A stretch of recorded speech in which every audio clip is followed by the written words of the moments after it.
আসসালামু আলাইকুম রহমতুল্লাহ। সুপ্রিয় শিক্ষার্থীবৃন্দ, আশা করি তোমরা সবাই ভালো আছো। এই ভিডিওটা তৈরি করছি ষষ্ঠ শ্রেণীর শিক্ষার্থীদের জন্য। তোমরা জানো যে ডিসেম্বর মাসে তোমাদের বার্ষিক মূল্যায়ন পরীক্ষা অনুষ্ঠিত হবে। তো এনসিটিভি কর্তৃক তোমাদের বার্ষিক মূল্যায়ন পরীক্ষার একটা বিষয়ভিত্তিক নির্দেশনা দেওয়া হয়েছে। আজকের ভিডিওতে আমরা আলোচনা করব ষষ্ঠ শ্রেণীর জীবন ও জীবিকা বইয়ের বার্ষিক মূল্যায়ন পরীক্ষার সিলেবাস এবং পরীক্ষার প্রশ্নপত্রের মানবন্টন নিয়ে। ঠিক আছে, তো এখানে কিছু নির্দেশনা দেওয়া আছে, তোমরা এগুলো দেখে নিবে। আমরা তোমাদের সিলেবাসটা দেখে নিই। ষষ্ঠ শ্রেণীর জীবন ও জীবিকা বইয়ের সিলেবাসটা দেখো। যে অভিজ্ঞতাগুলো তোমাদের পড়তে হবে: আগামী স্বপ্ন 44 থেকে 58 পৃষ্ঠায়, আর্থিক ভাবনা 59 থেকে 78 পৃষ্ঠা, আমার জীবন আমার লক্ষ্য 79 থেকে 96 পৃষ্ঠা, 10 মিলে করি কাজ 97 থেকে 112 পৃষ্ঠা এবং স্কিল কোর্স 2 চারা রোপণ ও তার পরিচর্যা 113 থেকে 132 পৃষ্ঠা। এই 5টা অধ্যায় বা 5টা অভিজ্ঞতা থেকেই তোমাদের বার্ষিক পরীক্ষাটা কিন্তু অনুষ্ঠিত হবে। ঠিক আছে, এবার দেখো মূল্যায়ন কাঠামো। শিক্ষণকালীন 30% আর সামষ্টিক 70%।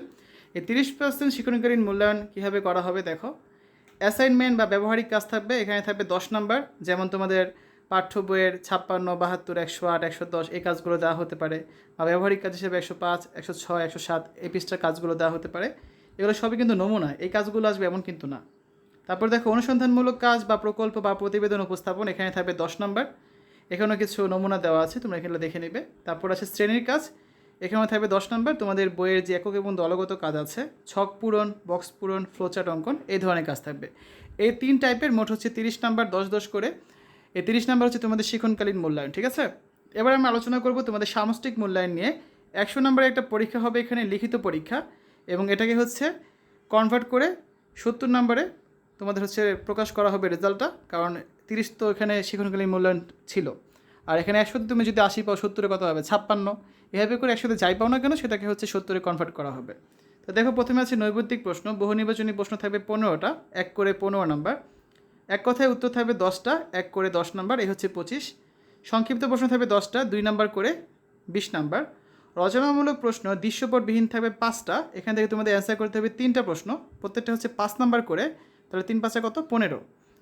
এবার রচনামূলক প্রশ্ন দৃশ্যপট নির্ভর, যেগুলো উদ্দীপক টাইপের প্রশ্ন থাকবে। এখানে প্রতিটা দৃশ্যপটের বিপরীতে আবার 2টা করে অংশ থাকবে, একটা প্রশ্নে 2টা করে ভাগ থাকবে। এরকম 7টা প্রশ্ন থাকবে তোমাদের। 7টা থেকে তোমাদের অ্যান্সার করতে হবে 5টা প্রশ্ন, প্রতিটা প্রশ্নে 8 নাম্বার করে, 4 যোগ 4 8, যেহেতু 2টা অংশ, তাহলে 5টা প্রশ্ন 8 করে কত হয় 40।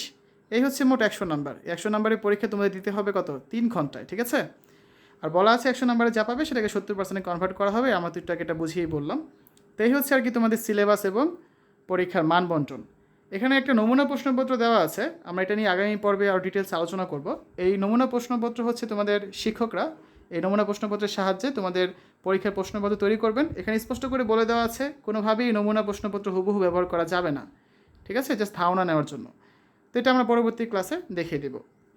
শিক্ষার্থীরা, আজকের এই ভিডিওতে আমরা দেখলাম ষষ্ঠ শ্রেণীর জীবন ও জীবিকা বইয়ের বার্ষিক পরীক্ষার সিলেবাস এবং পরীক্ষার মানবন্টন নিয়ে আলোচনা। আশা করি ভিডিওটা তোমাদের কাছে ভালো লেগেছে। আমরা পরবর্তী ভিডিওগুলোতে বাকি বিষয়গুলো নিয়ে আলোচনা করব। আজ এখানে বিদায় নিচ্ছি। আল্লাহ হাফেজ।